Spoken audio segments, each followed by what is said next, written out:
A mí me pasa algo, o me ha pasado algo a lo largo de los años con esto que llamamos las doctrinas de la gracia.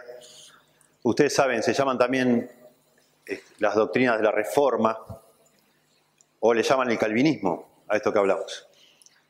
Bueno, a mí personalmente, me imagino que yo soy de alguna manera representativo de lo que la mayoría de los cristianos somos.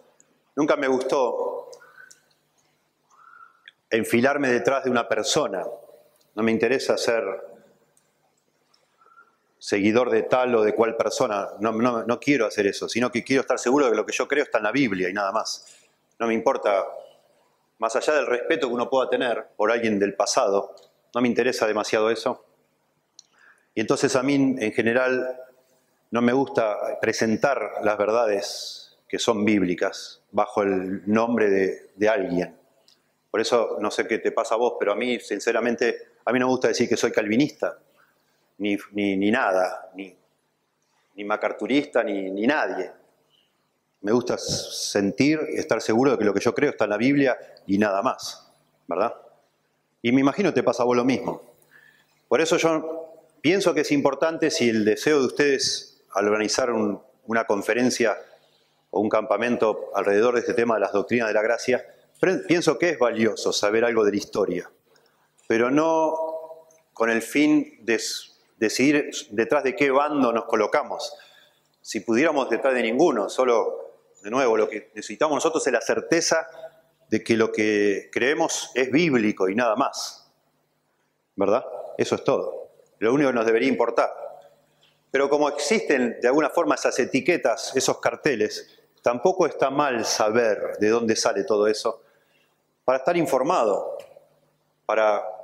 de nuevo, el conocimiento nos ayuda a nosotros a estar tranquilos de qué es cada cosa, a discernir y a poder comprender cuando se está hablando de un tema, decir, bueno, ya entiendo lo que está diciendo porque yo ya lo entendí, ya lo repasé. Entonces, de alguna manera sí tiene un valor, pero tampoco deberíamos exagerar. Digamos, vamos a tratar de ver esto de la manera más concisa posible y pronto ya en la siguiente sesión volver a la Biblia y quedarnos en la Biblia hasta el final. Yo intencionalmente anoche quise empezar en la Biblia. Para mí es muy importante y de lo que hablamos anoche todo el tiempo en las siguientes sesiones vamos a conectar con eso y voy a volver a repasar de qué importante es entender que el Evangelio o las doctrinas de la gracia están basadas en la persona de Dios, en la esencia de Dios, que es la Trinidad. Todo tiene que ver con la Trinidad. Y eso es muy, muy importante de entender, de nuevo. Pero no es fácil, o sea, tenemos la excusa que ayer era tarde y así teníamos sueño. Pero te aviso, yo te avisé antes de empezar ayer. Son cosas muy, muy profundas. A lo mejor si hubiéramos visto eso a media mañana, igual nos hubiera costado a todos. Puede ser. A lo mejor es la primera vez que te pones a pensar tan profundamente en la Trinidad. Y ustedes ya, gracias a Dios, se han ido acostumbrando a escuchar sermones expositivos. Y eso es muy lindo. Es como que también nos da como una cierta gusto por una forma de exponer la Biblia. Al haber elegido este tema de las doctrinas de la gracia, casi todo lo que hablemos acá no va a ser sermones expositivos, sino doctrinales. Y eso significa mucha reflexión durante varios minutos seguidos y es difícil. Nos va a costar. ¿Está bien? Así que veremos cómo el Señor nos ayuda. ¿Está bien? Bueno, ahí tienen el papelito. Antes de meternos acá, en la segunda página, tratando de entender esto, déjenme explicar.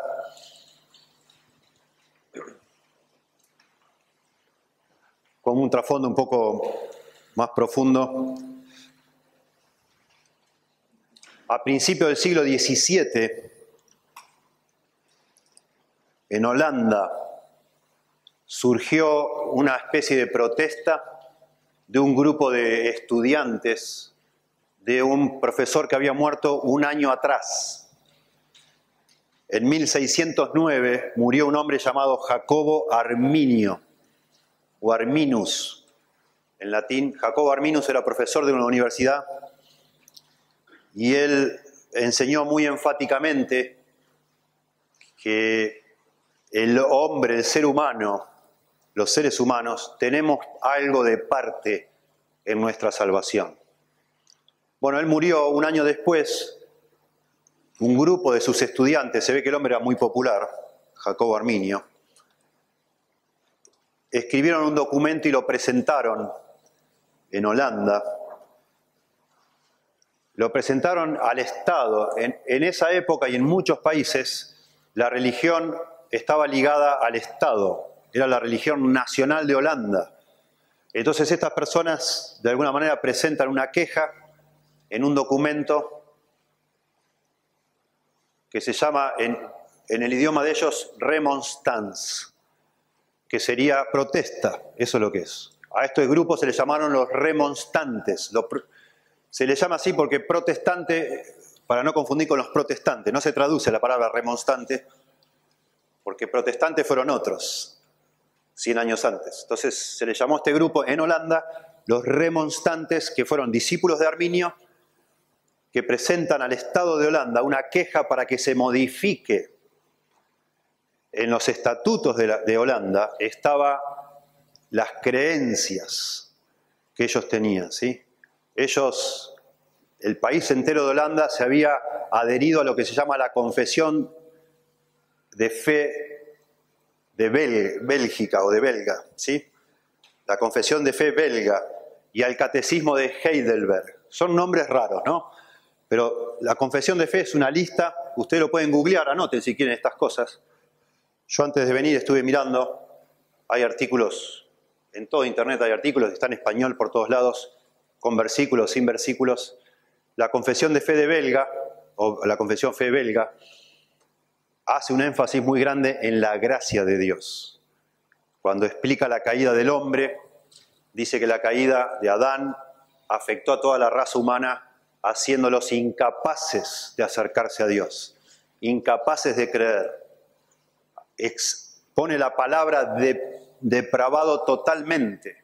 El hombre ha sido completamente deformado por el pecado, de tal manera, la confesión de fe de belga dice, de tal manera que no puede creer sin la ayuda de Dios. ¿Está bien?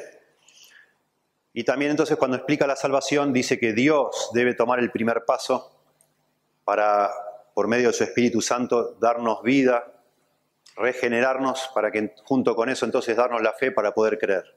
Eso en Holanda había abrazado esas creencias. Este grupo de remonstrantes piden por favor que se revise eso y se cambie la fe de todo el país, diciendo que en ese documento, que con una serie de puntos, que eso no es correcto. Entonces en Holanda lo que hacen, esto estamos hablando 1610, presentan este documento, esta queja.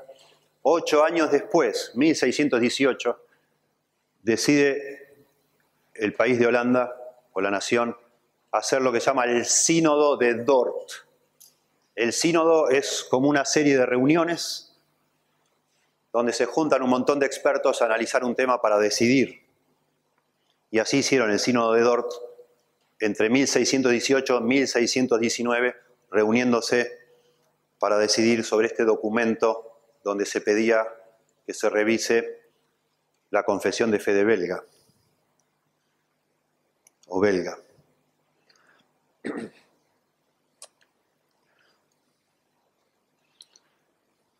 Este documento llamado Remonstrance, protesta o queja, tenía los siguientes artículos, escuchen.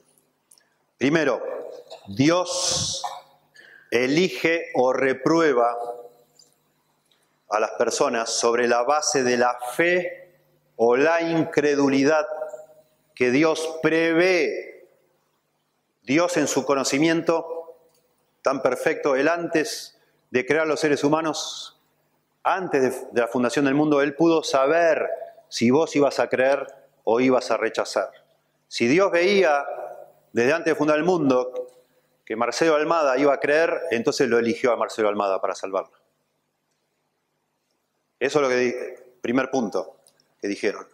En segundo lugar, este documento Remonstrance dice: Cristo murió por todos los hombres y por cada uno de los hombres, aunque solo los creyentes son salvos. Tercer punto, el hombre es tan depravado que la gracia divina es necesaria para la fe o para cualquier buena acción. Cuarto punto, esta gracia puede ser resistida. Ahora vamos a ver, en lo que tienen en el papel, lo que dicen ellos es que Dios, el ser humano por causa de la caída necesita la gracia de Dios, pero Dios se la ha dado a todos los seres humanos esa gracia para poder creer. Y algunos la usan, digamos así, creen, y otros la resisten, no la quieren. Eso es lo que decían ellos. Y en quinto lugar, este documento decía, si todos los que son verdaderamente regenerados ciertamente perseverarán en la fe, es un punto, decía el documento, que necesita más investigación. Cuando estos discípulos de Arminio presentaron esta queja, no estaban seguros todavía si un verdadero creyente podía perseverar hasta el final, como recién cantábamos, Él me sostendrá, o si podía uno perder la salvación, si no perseveraba en la fe. Y decían, en ese documento decían, todavía estamos estudiando este asunto. Bueno, después de un tiempo ese último punto se modificó. Definitivamente se modificó y llegaron a la conclusión que sí, un creyente puede perder su fe y por tanto puede perder la salvación. Escuchen, no quiero confundir a nadie. Traten de seguirme, ¿no? Yo me he propuesto no tratar de hablar con el mismo respeto de ambas posiciones, no dar ningún tipo de señal ni de burla, ni de nada, ni ridiculizar a nada, como si yo aceptara, digamos, el neutro. A propósito quiero hacer eso. Así que por momentos estoy hablando de algo que yo no creo y probablemente vos no creas, y no creo que esté en la Biblia, pero lo hablo como si después decidimos, ¿está bien? Al final de estos 3 días, espero yo que podamos estar seguros qué es lo que la Biblia dice. Pero creo que es honesto y correcto en algún momento hablar de la forma más seria y objetiva posible, tratando de entender lo que cada uno piensa, sin tomar partido. Nadie nos obliga ahora a decidir nada, solo escuchemos, ¿verdad? Pero por favor, estate atento, en un momento voy a hablar de algo que es contrario, noten acá mismo, es exactamente 2 posiciones completamente opuestas. Las 2 no pueden ser ciertas, ¿está bien? Pero necesitamos escuchar para entender bien, sin burlarnos de nadie, sin ridiculizar nada, ¿ok? Entonces ellos llegaron a la conclusión al final que la salvación sí se puede perder. Y otros, arminianos también, no se pusieron de acuerdo y dijeron no. Hay un grupo de arminianos, de este grupo de remonstrantes, que llegaron a la conclusión que no, la salvación no se puede perder. Eso es bueno también subrayarlo. Al día de hoy sigue existiendo personas que están enfilados detrás del arminianismo y algunos creen que la salvación se pierde, ¿sí? Y otros que no se puede perder. La denominación arminiana más grande que hay históricamente fue la Iglesia Metodista. Wesley, que es el fundador de la Iglesia Metodista, él era arminiano. Y la Iglesia Metodista, eso es lo que ha creído. Y sí, la Iglesia Metodista ha tomado como una de sus convicciones que la salvación se puede perder. Y ustedes saben que dentro de la Iglesia Metodista surge el movimiento pentecostal. Entonces las iglesias pentecostales también toman de alguna manera las ideas arminianas, ¿sí? Y es por eso también que muchas iglesias pentecostales, si alguno de ustedes tiene un trasfondo pentecostal, probablemente han luchado en algún momento con este asunto de si la salvación se pierde o no se pierde. ¿Ok? Todo tiene un, digamos, lo puedes rastrear hacia atrás en la historia. No se puede subir más, ¿no? Pues yo siento que estoy como esforzándome, no vamos a llegar al final. Un momento.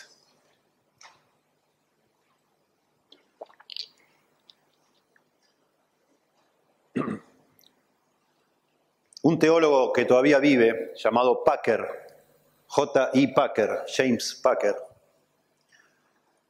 analiza este asunto, este sistema llamado arminianismo, el documento de los remonstrants, y dice lo siguiente: la teología que contenía, conocida en la historia como arminianismo, se deriva de dos principios filosóficos. Escuchen este detalle. Detrás de todo esto que está en la hoja de la columna izquierda hay dos grandes principios filosóficos. Primero, que la soberanía divina no es compatible con la libertad humana o la responsabilidad individual. O Dios es soberano o los seres humanos son libres. Las dos cosas juntas son incompatibles, según ellos. Y segundo, la segunda presuposición es que la capacidad limita la obligación. Escuchen, la capacidad limita la obligación. ¿Qué quiere decir esto? Que Dios no me puede obligar a mí a hacer algo si no me da la capacidad para hacerlo. No tiene sentido, según ellos, que Dios obligue a algo que yo no puedo hacer. Si yo no lo puedo hacer, entonces estoy exento de tal obligación. No me pueden pedir cuenta de eso si yo no puedo hacerlo. En nuestra mente tiene sentido, ¿verdad? Tiene sentido. De estos principios arminianos, sigue Packer, hicieron dos deducciones. Primero, que como la Biblia considera la fe como un acto libre y responsable, no puede entonces ser causada por Dios. Si Dios soberanamente nos da la fe a algunos, entonces la fe no es un ejercicio libre de mi parte, porque ellos piensan que la soberanía de Dios y la libertad del hombre son incompatibles. O es libre o no es libre, digamos. Si me la da Dios, entonces ya no es libre ejercer la fe. Entonces ellos dicen que la fe es algo que se ejercita el ser humano independientemente de Dios. Es algo que está dentro nuestro. Segundo, deducen ellos que como la Biblia considera que la fe es obligatoria para que todos los que escuchan el Evangelio puedan creer para salvación, entonces la capacidad de creer debe ser universal. Si eso, de nuevo, acuérdense la segunda filosofía o presuposición, que yo no puedo obligar a alguien si no tiene la capacidad de hacerlo. Entonces, si Dios manda a todos los hombres, en todos lados, que se arrepientan y crean, tiene que ser que esa capacidad la tienen todos los seres humanos. Eso piensan. Por lo tanto, sostuvieron, las Escrituras deben interpretarse como que enseñan lo siguiente. Primero, el hombre nunca está tan completamente corrompido por el pecado que no puede creer salvíficamente el Evangelio cuando se le presenta. O sea, en otras palabras, la caída del ser humano no lo arruinó tanto que no es capaz de creer. Segundo, ni nunca está tan completamente controlado por Dios que no puede rechazarlo. Tercero, la elección de Dios de los que serán salvos se debe a su previsión de que ellos mismos creerán. O sea, los arminianos se dan cuenta que la Biblia habla de que Dios eligió a algunas personas. Está en la Biblia. Ayer lo vimos ahí en Efesios. Dios escogió personas desde antes de la fundación del mundo. Entonces los arminianos, para poder hacer coincidir con esas presuposiciones, dicen, bueno, la única manera de explicar esto entonces es que Dios haya anticipado quién de toda su humanidad iba a creer y quiénes no. Y en base a eso escogió. En cuarto lugar, la muerte de Cristo no aseguró la salvación de nadie, ya que no aseguró el don de fe a nadie. Ellos creen que no existe el don de fe, o sea que Dios nos regala la fe, y así lo piensan. Lo que hizo la muerte de Cristo fue crear la posibilidad de la salvación para todos, si ellos creen. Hizo que la salvación sea posible. Nada más. Esto es doctrina, teología, ¿sí? Y exige pensar y repasar. Cada tanto hay que repasar y a medida que uno va creciendo en la fe, va comprendiendo más. Pero estamos metiendo en una discusión de fondo del asunto fundamental de nuestra fe, que es la salvación. Finalmente, como conclusión también ellos, punto 5, recae sobre los creyentes el mantenerse en un estado de gracia, manteniendo su fe. Los que fallan en mantener su fe y se alejan, pierden su salvación, se perderán para siempre, aunque alguna vez fueron salvos. Eso enseñaron los arminianos o enseñan hasta el día de hoy.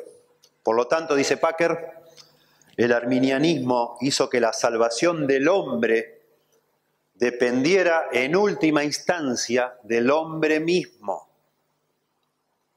Yo soy el que tengo que creer, yo soy el que pongo, digamos así, mi parte para ser salvo.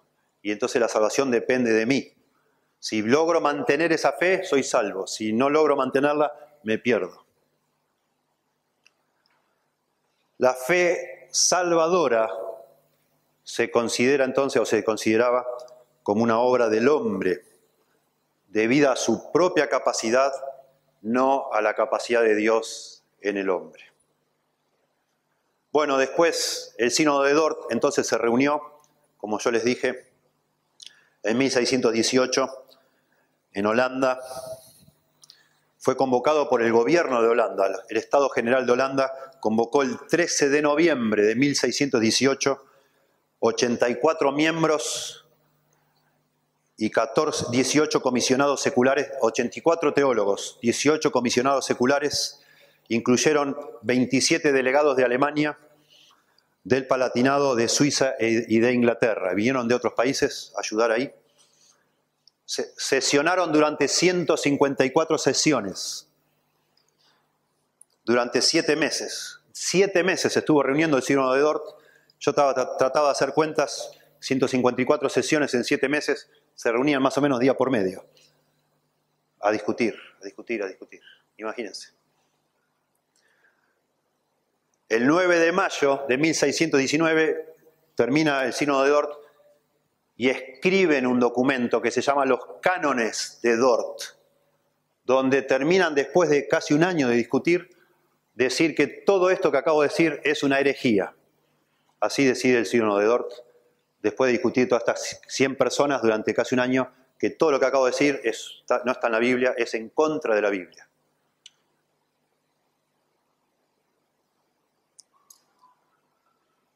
El sínodo, escribe otro historiador cristiano, dice, había examinado muy de cerca los 5 puntos presentados por los remonstrantes.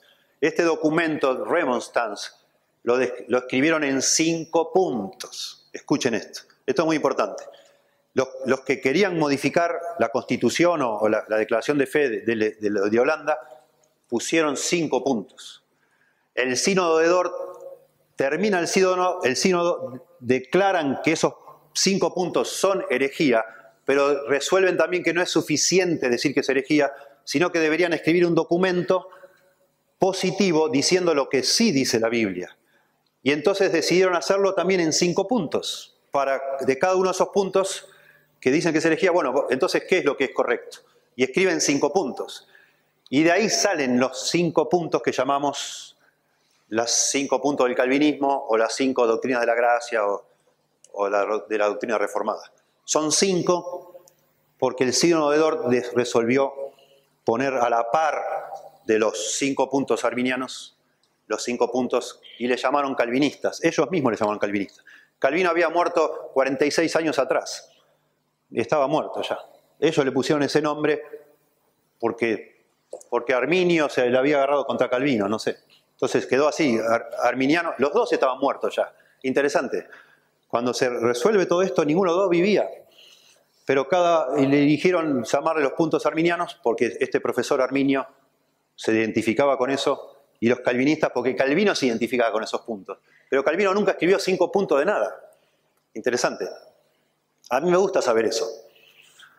Me encanta saberlo porque le pusieron ese nombre, el hombre ya estaba muerto, y si pones a investigar en la historia, muchas personas antes que Calvino ya se habían dado cuenta y habían enseñado y escrito sobre esas cosas. Pero así quedó. Así quedó. De hecho, entre paréntesis, si investigaras todos los escritos de los reformadores protestantes, la persona que más habló de la predestinación fue Lutero, no Calvino. Calvino no hablaba tanto de eso, pero Lutero sí mucho. Pero todo el mundo cree que la predestinación es algo que inventó Calvino, pero no es el caso. En fin. Paréntesis. Bueno.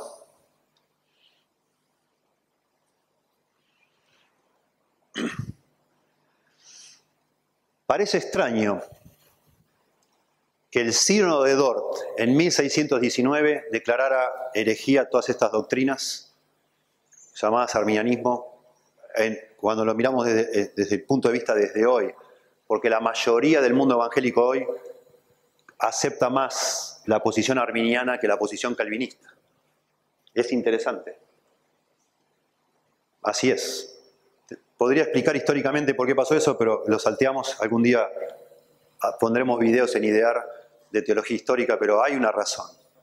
Hay una razón y bueno, es lo que es. Y detrás de esa razón también hay la tendencia humana donde, de nuevo, nosotros con nuestro racionamiento tenemos la tendencia a aceptar lo que nosotros podemos comprender. Y como ayer veíamos, la verdad, las profundas cosas de Dios, y eso es el Evangelio, solo lo podemos entender si el Espíritu Santo ilumina los ojos de nuestro entendimiento, para ver cosas que son en contra de nuestra experiencia. Lo cierto es que al día de hoy sigue esta discusión, y quizá nunca se acabe. Estamos hablando, esto sucedió hace 500 años atrás, y en los últimos 500 años no han dejado de pelear. Y si nosotros vamos más para atrás, después de ver un poquito este papel, les quiero mencionar algo de peleas que hubo hace 1700 años, por los mismos asuntos. De manera que es algo, digamos, es algo que nosotros, por más amorosos que seamos, por más comprensivos, no lo vamos a frenar. Y ya, aunque no nos gusta pelear, a mí no me gusta pelear, sobre todo con personas que yo sospecho que son mis hermanos. Me encantaría poder sentarnos en una mesa, cada uno con un micrófono y conversar lo más tranquilos. Pero la verdad es que la historia del cristianismo nos muestra que esto es algo que es interminable, esta discusión. Así que lo mejor que podemos hacer, yo creo, es procurar entender, abrazar lo que nos parece que es más bíblico y tratar de no ser contenciosos, ser gentiles, comprender que son cosas difíciles de entender para muchas personas y llevan un tiempo. Lleva tiempo llegar a ciertas conclusiones. Eso es lo que veo. Bueno, yo lo escribí muy chiquito el papel. Cuando me dijeron que íbamos a hacer tantos, yo dije, bueno, si les doy muchas hojas, capaz que se enojan para no gastar. Pero algunos de ustedes capaz que no pueden ver esto, yo no sé. Yo voy a ir explicando un poco y haciendo algún comentario si hace falta. Pero de nuevo queremos considerar un punto a la vez y lo que dice uno y lo que dice el otro. ¿Sí? Ya sabemos antes de leer esto que todo lo que está en la columna izquierda, el Sínodo de Dort lo declaró como herejía. Pero hoy en día muchos hermanos nuestros, no sé, yo no sé el caso de ustedes, la verdad que no sé cómo cada uno de ustedes piensa. Yo sé cómo yo pienso. Muchas personas a las que yo aprecio mucho y he querido mucho en el pasado, hoy piensan que yo soy un hereje porque yo abrazo lo que está a la derecha en esta columna. ¿Sí? Así que siempre de un lado dicen que el otro es un hereje y del otro así. Allí andamos, ¿verdad? Bueno, primer punto entonces, de estos 5, están ordenados en forma, no en el orden que los arminianos presentaron este documento, sino en el orden que quedó en la historia ahora, como los 5 puntos del calvinismo. Dice entonces, primer punto, tiene que ver con la capacidad que tiene el hombre después de la caída. Dice el arminianismo, aunque la naturaleza humana se vio seriamente afectada por la caída del hombre, de Adán, el hombre, sin embargo, no ha quedado en un estado de total impotencia espiritual. Dios amablemente permite a cada pecador arrepentirse y creer, pero lo hace de tal manera que no interfiere con la libertad humana. De alguna manera Dios, después de la caída de Adán y Eva, ha restaurado en cada ser humano su capacidad de creer, dicen ellos. Cada pecador posee un libre albedrío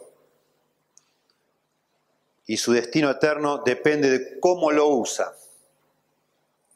La libertad del hombre consiste en su habilidad para elegir el bien sobre el mal en asuntos espirituales. Su voluntad no está esclavizada a su naturaleza pecaminosa. El pecador tiene el poder de cooperar con el Espíritu de Dios y ser regenerado, o resistir la gracia de Dios y perecer. El pecador perdido necesita la ayuda del Espíritu, pero no tiene que ser regenerado por el Espíritu antes de que pueda creer, porque la fe es el acto del hombre y precede al nuevo nacimiento. La fe es el regalo del pecador a Dios. Escuchen cómo lo ponían ellos. La fe es el regalo del pecador a Dios, es la contribución del hombre a la salvación. O sea, Dios hace una parte para salvarnos, nosotros hacemos otra parte. La salvación no es por obras. Clarísimo. Entonces ellos dicen, bueno, pero la fe no es una obra. El ser humano pone su fe, Dios pone el resto. Y así entonces nos salvamos. Es casi que la salvación es casi una cooperación. Digamos, 90% de Dios, 10% nuestro. Dios hace todo, pero el remate final de la fe la ponemos nosotros. Que todos los seres humanos la tienen, según ellos. Bueno, en contraposición a esto, uno de los cánones de Dort, a esto ustedes saben, hicieron un acróstico con estos puntos, con la palabra en inglés tulipán, que es tulip. En Holanda, la flor nacional de Holanda es el tulipán, ustedes saben. Y tulip, en inglés, son 5 letras, cada letra la hicieron coincidir con uno de estos puntos. La T de tulip es total depravación. T de total, depravación total. Por eso acá dice incapacidad total o depravación total. Y dicen los calvinistas, debido a la caída, el hombre no puede creer por sí mismo el Evangelio para salvación. El pecador está muerto, ciego y sordo a las cosas de Dios. Su corazón es engañoso y desesperadamente corrompido, corrupto. Su voluntad no es libre, está en esclavitud a su naturaleza malvada. Por lo tanto, él no podrá, de hecho no puede, elegir el bien sobre el mal en el reino espiritual. En consecuencia, se necesita mucho más que la ayuda del Espíritu para llevar a un pecador a Cristo. No es solo que necesitamos que el Espíritu nos dé una mano, sino que nos transforme completamente, que nos dé vida. Estamos muertos, dicen los calvinistas. Se necesita la regeneración mediante la cual el Espíritu hace que el pecador viva y le da una nueva naturaleza al Espíritu. La fe no es algo con lo que el hombre contribuye a la salvación, sino que es en sí mismo parte del don de salvación de Dios. Es el don de Dios al pecador, no el don del pecador a Dios. La fe. La fe es algo que Dios nos da para que podamos ser salvos. No es algo que nosotros aportamos para que Dios nos salve. Eso es la diferencia. Pienso que se ve que son opuestos, ¿verdad? Bueno, mañana va a haber preguntas y respuestas. Vaya anotando preguntas, ¿verdad? Para concisas de cosas. Si hay cosas que son difíciles para usted y se pueden explicar mejor, lo intentaremos. En segundo lugar, la elección.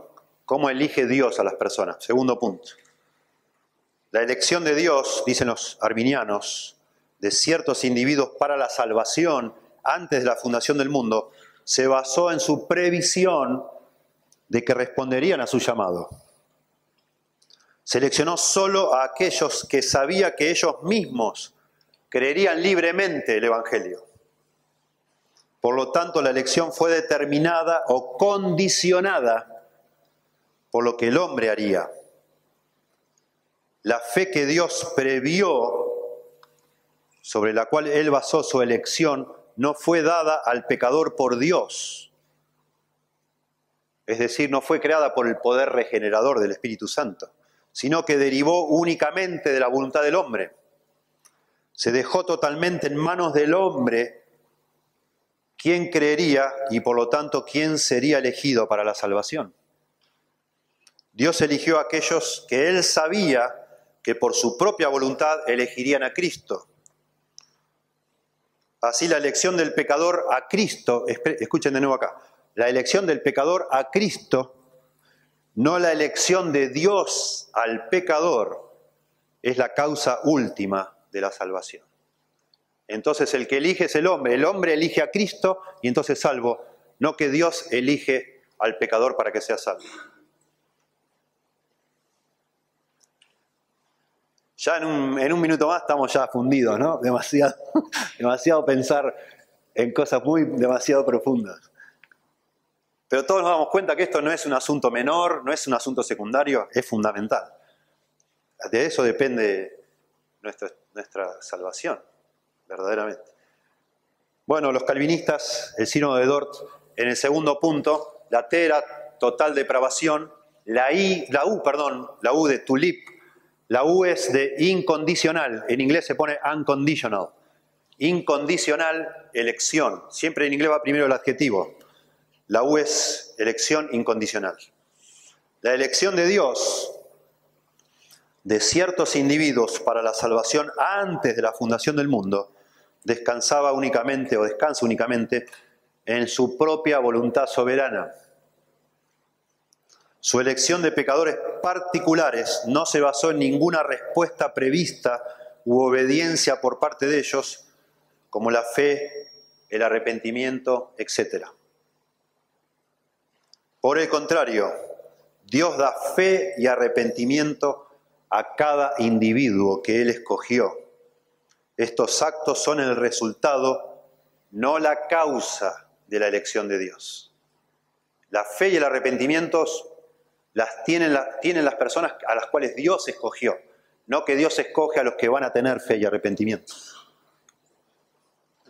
Los arminianos dicen que eso es la causa de la elección, los calvinistas que ese es el resultado de la elección. Porque Dios nos eligió, porque Dios me eligió a mí, un día yo me arrepentí y tuve fe. Por lo tanto, la elección no fue determinada ni condicionada por ninguna cualidad virtuosa u acto previsto en el hombre. Aquellos a quienes Dios eligió soberanamente, los trae a través del poder del Espíritu a una aceptación, escuchen esto, voluntaria de Cristo. Lo vamos a estudiar, me parece que mañana nos toca eso. Mañana nos toca eso. A la mañana el primer de los estudios, cómo el Espíritu Santo actúa de tal manera en nosotros que voluntariamente nosotros escogemos a Cristo. Pero después que un día vamos aprendiendo nos damos cuenta que yo escogí a Cristo porque el Espíritu Santo estaba obrando en mi corazón para que yo lo hiciera. Y yo no sentí que el Espíritu Santo me agarró del brazo y me obligó a ir a Cristo. Yo sentí que era lo más hermoso que podía hacer yo, lo más sensato, lo más lógico. Yo sentí que lo hacía de todo corazón. Pero la Biblia después me enseñó que era Dios que me estaba dando ese deseo, que yo no lo tenía naturalmente. Eso es lo que dice el calvinismo. Así la elección de Dios al pecador, no la elección del pecador a Cristo, es la causa última de la salvación. ¿Vamos bien? Tercer punto. Baja un poquito voy a toser.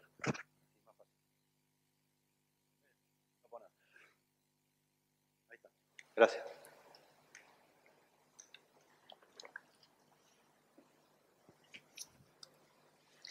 Estoy leyendo y les di para leer porque acá hay detalles muy precisos. No quiero errar, no quiero mal representar nada, sino lo vamos leyendo y hacemos acotaciones, pero esto es así debe ser, me parece a mí, visto, con mucho cuidado. En tercer lugar, ahora este tercer punto se refiere a qué logró Cristo con su muerte en la cruz. ¿Por quién murió Cristo? Los arminianos dicen que la redención de Cristo es universal o su expiación es general. La obra redentora de Cristo hizo posible que todos se salvaran pero en realidad no aseguró la salvación de nadie. Ahí la palabra clave es posible, posible. La muerte de Cristo hace que posible que todos sean salvos, pero no aseguró la salvación de nadie. Aunque Cristo murió por todos los hombres y por cada uno de ellos, solo los que creen en Él son salvos. Su muerte le permitió a Dios, la muerte de Cristo, le permitió a Dios perdonar a los pecadores con la condición de que ellos creyeran. Pero en realidad esa muerte no eliminó los pecados de nadie. La redención de Cristo es efectiva solo si el hombre decide aceptarla. Esto es muy importante. O sea, al morir Cristo en la cruz, Él hace que la salvación sea posible, potencial, pero se hace efectiva esa salvación solo en el momento en que una persona cree. Los calvinistas dicen, y acá va la tercera letra, la T, total depravación, la U, elección incondicional, la L es de limitada, redención limitada, ¿sí?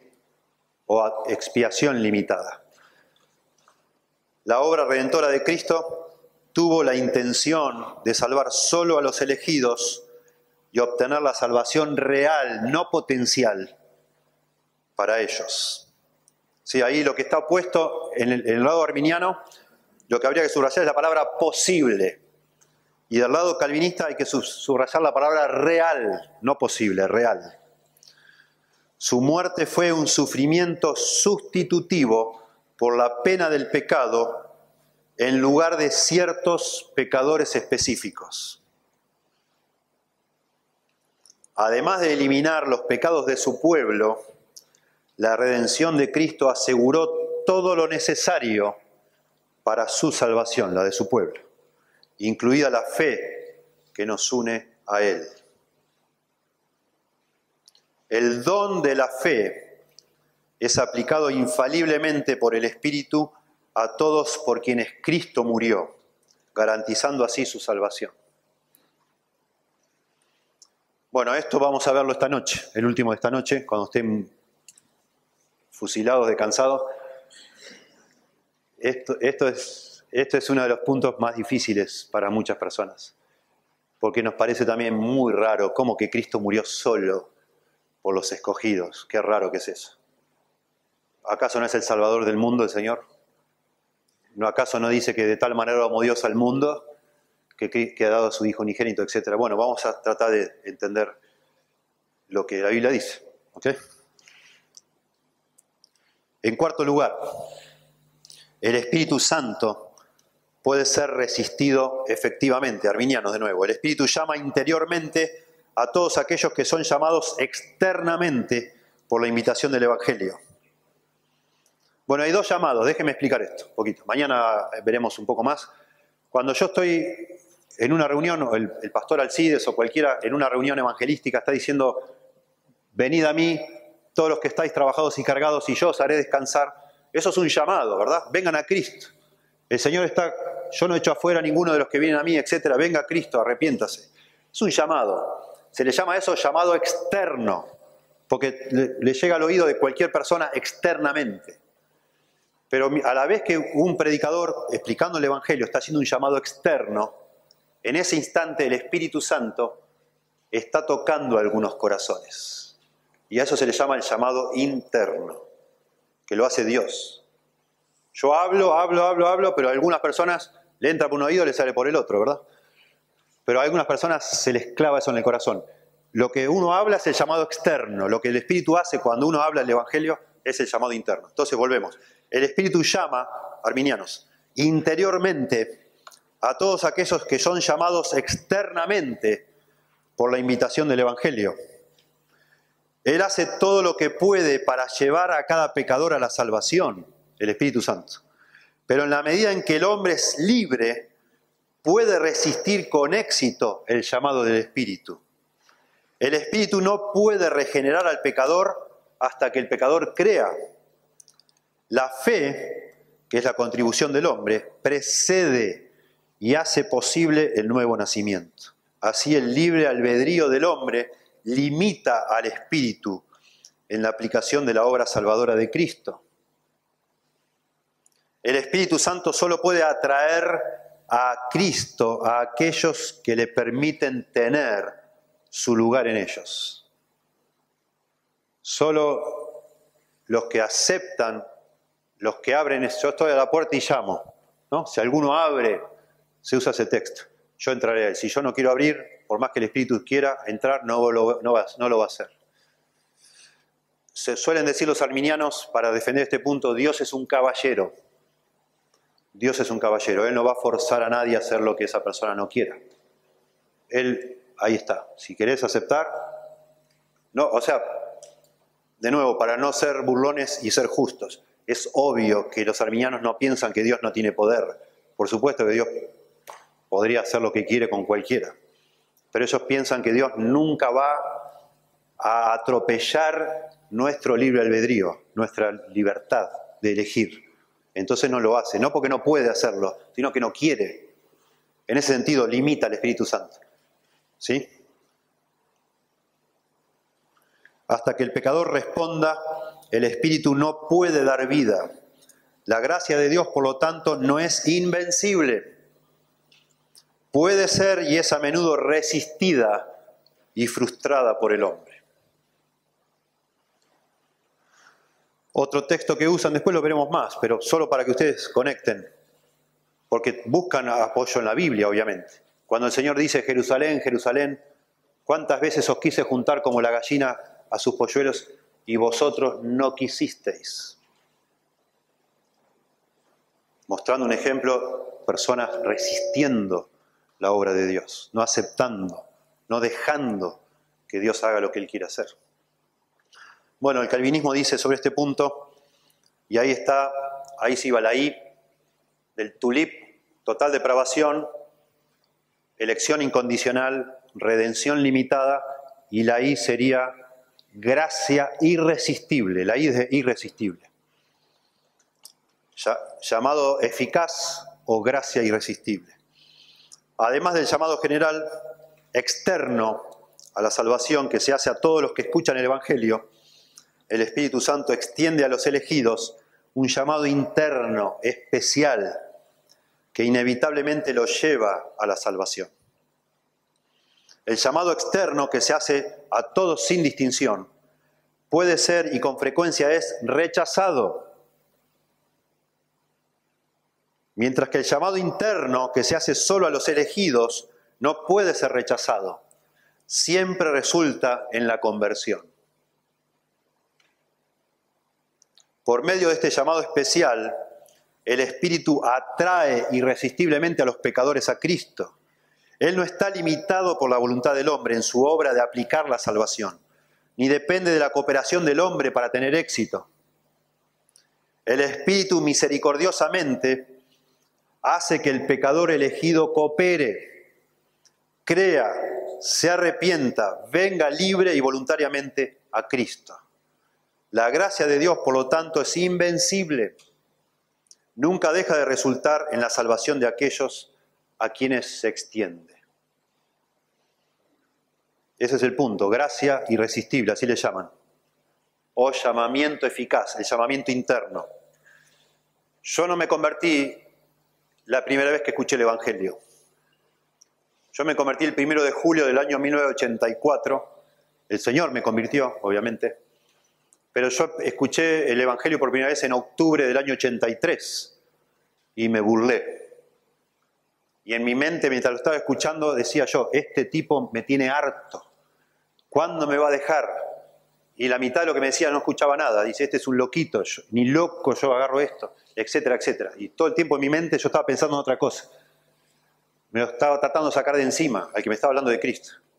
Notablemente, 10 meses después, entré a una iglesia, escuché el Evangelio y después reconocí a esa persona que me había hablado 10 meses después, era de esa misma iglesia, me había agarrado en un colectivo, en un ómnibus. Y me había empezado a hartar. Y yo por miedo a que me persiga, me bajé dos paradas antes para que no, digo, a ver si sabe dónde vivo y me empiezo a tocar el timbre, a perseguir. Esa era en mi mente lo que era un evangélico, un pesado, insoportable. Yo resistí 10 meses antes. El llamado externo resistí. Ese día el Espíritu Santo no hizo nada en mi corazón, aunque me dejó una espina muy grande. Algún día les cuento. Pero 10 meses después, yo me rendí a Cristo. Y algo sucedió en mi corazón que el Espíritu Santo me quebrantó. Me convenció de pecado y me convenció de que Cristo era el único que me podía salvar. En un sentido yo resistí una vez y otra vez no resistí. Pero entiendo yo hoy, creyendo estas cosas, que al Espíritu Santo yo nunca lo resistí. Resistí el llamado externo, digamos, lo que me estaban explicando, pero el Espíritu Santo empezó a obrar y me llegó al punto donde ya. Pero yo, de nuevo, no sentí que nadie me obligaba a hacer nada. Al contrario. Mientras el predicador explicaba el Evangelio, yo por dentro sentado ahí pensé que era un profeta. Digo, este hombre sabe todo. ¿Cómo sabe lo que yo pienso? Porque algunos dicen que algunos creen. Yo dije, sí, soy yo, pensaba yo. Y así, cuando el hombre dijo, bueno, hizo un llamado el hombre. Dijo, bueno, los que se dan cuenta que son pecadores y quieren rogarle a Cristo que los salve y pedirles perdón, levanten la mano. Y yo ahí, todos orando estaba. Y yo pensando, pero voy a tener que levantar la mano porque este hombre ya sabe que yo oré, ya sabe que yo me entregué a Cristo. Este hombre sabe todo de mí. No sabía nada el hombre, pero era el Espíritu Santo que me desnudó completamente. Y yo digo, ¿para qué voy a darle vuelta al asunto? Yo digo, estos son todos extras, digamos, ahí está, todos saben, yo soy el único acá que acaba de hacer esta oración, y hasta que yo no levante la mano no se va a ir nadie, más vale la levante y se acabó. Y así, en esa actitud, yo levanté la mano y dije, bueno, ok, ya está, soy yo. El hombre me miró y me dijo, Dios te bendiga, y siguió, como ustedes saben cómo se hace, ¿no? Y Dios te bendiga, Dios te bendiga, Dios te bendiga. Aparentemente otros levantaron la mano, yo no sé.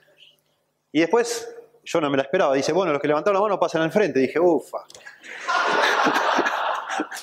Y digo, bueno, listo, ya no tiene caso, vamos al frente. Y pasé al frente. Pero me había convertido al Señor, claro que me había convertido. Pero yo estaba ahí, yo ya pensando, uy, soné, ahora sí me atraparon, me atrapó una secta. Dije, pensé yo.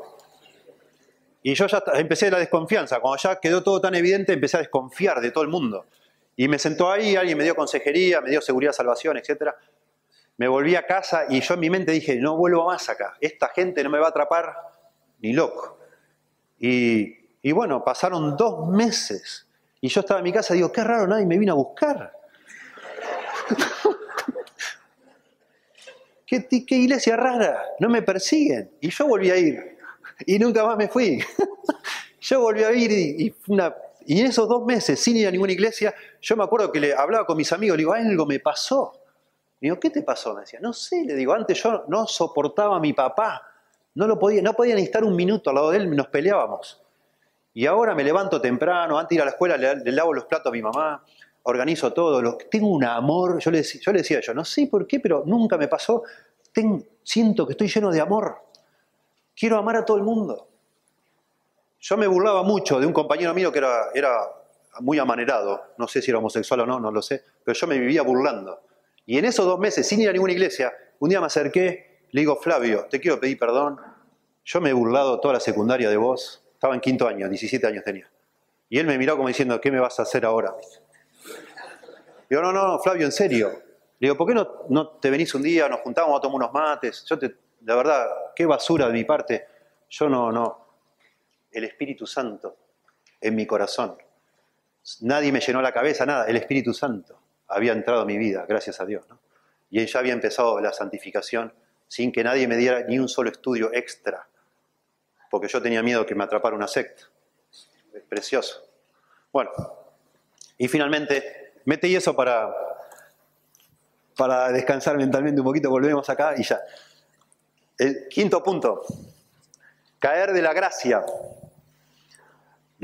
De nuevo, los arminianos, no todos, pero muchos, la mayoría llegaron a esta conclusión. Aquellos que creen y son verdaderamente salvos pueden perder su salvación al no mantener su fe etcétera, puse acá, pero bueno, arrepentimiento, fidelidad, lo que sea. Todos los arminianos no concuerdan en este punto. Algunos han sostenido que los creyentes están eternamente seguros en Cristo, que una vez que el pecador es regenerado, nunca se puede perder. O sea, hay arminianos que creen en la pérdida de salvación y hay otros que no. ¿Okay? En el caso de los calvinistas, esa es la P del tulip, la perseverancia de los santos, así se llama el punto.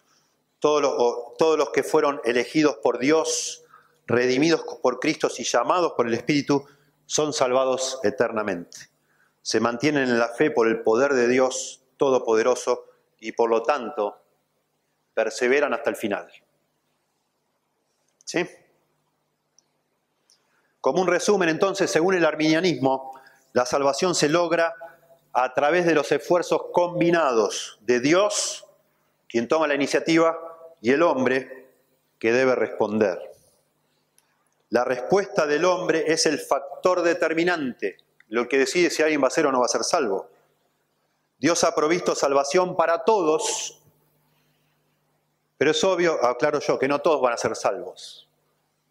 Hay un grupo que no está incluido en este gráfico, que sería la tercera columna, más a la izquierda todavía, que serían los universalistas, que son los llamados liberales, los evangélicos liberales, o los cristianos liberales, porque no deberían llamarse evangélicos a las personas que creen que al final todo el mundo va a ir al cielo, porque Dios es tan bueno, Dios es amor y nadie se va a perder. Esos se llaman universalistas y creen que Cristo murió por todos, entonces todo el mundo va a ir al cielo.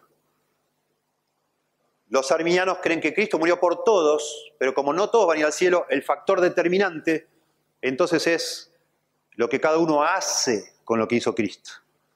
Si lo rechazás, te perdés. Si lo aceptás, vas al cielo. La clave sos vos, de nuevo, no Cristo. Dios ha provisto salvación para todos, pero su provisión se hace efectiva solo para aquellos que por su propia voluntad eligen cooperar con Él y aceptar su oferta de gracia. En el punto crucial, la voluntad del hombre juega un papel decisivo. Así, el hombre, no Dios, determina quiénes serán los destinatarios del don de la salvación. En el calvinismo, la salvación se logra mediante el poder todopoderoso del Dios Trino. El Padre eligió a un pueblo, el Hijo murió por ellos y el Espíritu Santo hace que la muerte de Cristo sea efectiva al llevar a los elegidos a la fe y al arrepentimiento, lo que hace que obedezcan voluntariamente el Evangelio. Todo el proceso, elección, redención, regeneración, es obra de Dios, de principio a fin, y es solo por gracia. Así Dios, no el hombre, determina quiénes serán los destinatarios del don de la salvación. Por eso le llamamos las doctrinas de la gracia, porque el énfasis de punta a punta en este tulip es la gracia de Dios. Por eso comenzamos con la depravación total. El hombre está tan, pero tan arruinado que la única manera que pueda ser salvo es si Dios, 100% del lado de Dios, unilateralmente Dios lo toma como está y lo salva. Exalta la columna de la derecha, exalta la gracia de Dios por sobre todas las cosas. La columna de la izquierda exalta la libertad del hombre sobre todas las cosas. Eso es así. Bueno, al final el sínodo de Dort rechazó la posición arminiana, los remonstantes. Este fue el sistema de pensamiento contenido en el documento de protesta Remonstrance. Aunque los 5 puntos no se organizaron originalmente en este orden, fue sometido por los arminianos a la Iglesia de Holanda en 1610 para su adopción, pero fue rechazado por el sínodo de Dort en 1619 sobre la base de que no era bíblico. En el caso del calvinismo, este sistema de teología fue reafirmado por el sínodo de Dort en 1619 como la doctrina de la salvación contenida en las Sagradas Escrituras. El sistema se formuló en ese momento en 5 puntos, en respuesta a los 5 puntos presentados por los arminianos. Cambiaron el orden para que coincida con el acróstico tulip. Y desde entonces se conoce como los 5 puntos del calvinismo. ¿Sí? Ayuda a tener 5 puntos, ayuda. Ayer decíamos en cuanto a la capacidad del mundo evangélico de ser enfático, de ser conciso, en un sentido ayuda, pero también puede ser un tropiezo, como las que dijimos ayer. Pienso yo, tenemos que tener mucho cuidado de quedarnos encasillados en eso. Creo que la Biblia siempre es mucho más grande, es mucho más profundo. Vamos a estar toda la eternidad conociendo y comprendiendo todavía más cómo son estas cosas. De manera que encasillar todo en 5 puntos es demasiado pretencioso, yo diría. Tengamos cuidado también. Nos ayuda para, de esa manera, tratar de entender algo. En inglés hay un dicho que dice, ¿cómo podés comer un elefante? Y es una tontera, pero es casi para reírte. Pero dice un pedacito a la vez. Esa es la manera de comer un elefante. Un pedacito a la vez. Y cualquier cosa demasiado grande para nosotros, la manera de aprenderla y entenderla es un poquito a la vez. No podés todo junto. En ese sentido yo creo dividir toda esta tremenda doctrina de la gracia de Dios ayuda a dividir en 5 puntos, ayuda a agarrar un pedacito a la vez, pero también en algún punto es como que nos quedamos en el jardín de infantes y siempre nos quedamos con las cositas sencillas y cortitas. En algún punto tenemos que despegar de eso y zambullirnos en Dios, y no quedarnos ahí peleando como niños.